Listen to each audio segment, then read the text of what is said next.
As expected, Elaine Maxwell took the fifth and refused to answer any questions. This is obviously very disappointing. We had many questions to ask about the crimes she and Epstein committed, as well as questions about potential co-conspirators. We sincerely want to get to the truth of the American people and justice for the survivors. That's what this investigation is about. Just to be clear, what her attorney said, Maxwell didn't say, her attorney said that she would answer questions if she were granted clemency by the President Trump. There are a certain number of survivors that are really more involved than others, and they are standing for their fellow other survivors. They're out front.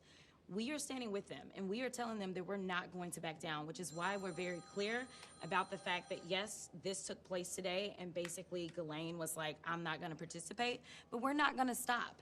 You know, there were those that thought we would stop when we were able to get the discharge petition done. There were those that thought we were going to stop when it didn't seem like we had the votes once we finally got that done. I mean, the House Speaker shut the House down so that we would not go there, right?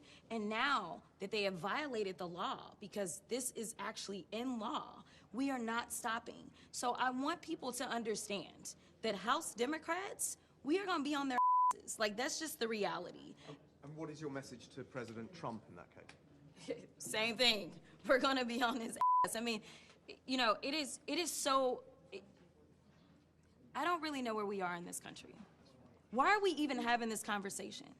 The United States is falling apart right now, partially because he's going out and randomly allowing for the killings of people in the middle of the street. But the other part of it is that we have a 34-count convicted felon, and there are people that are still shielding him from any type of accountability as it relates to a child sex trafficking ring. It is time to take the blinders off. Like, I don't understand why we are pretending like any of this is normal. And I think that that is the level of frustration that so many people are bringing, whether you're a Democrat, Republican, or independent, specifically to the Epstein file situation.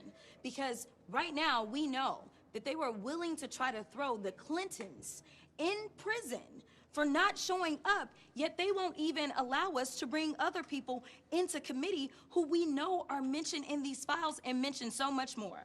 When we went through the hearing as relates to the Clintons, I said, listen, we know that Donald Trump's name is mentioned more. Bring him in too. Like, I'm not saying that this should be partisan. This should be whoever. I want to be clear about that. This, for the Democrats, this isn't partisanship. This is about right versus wrong. What do you think? Can I ask,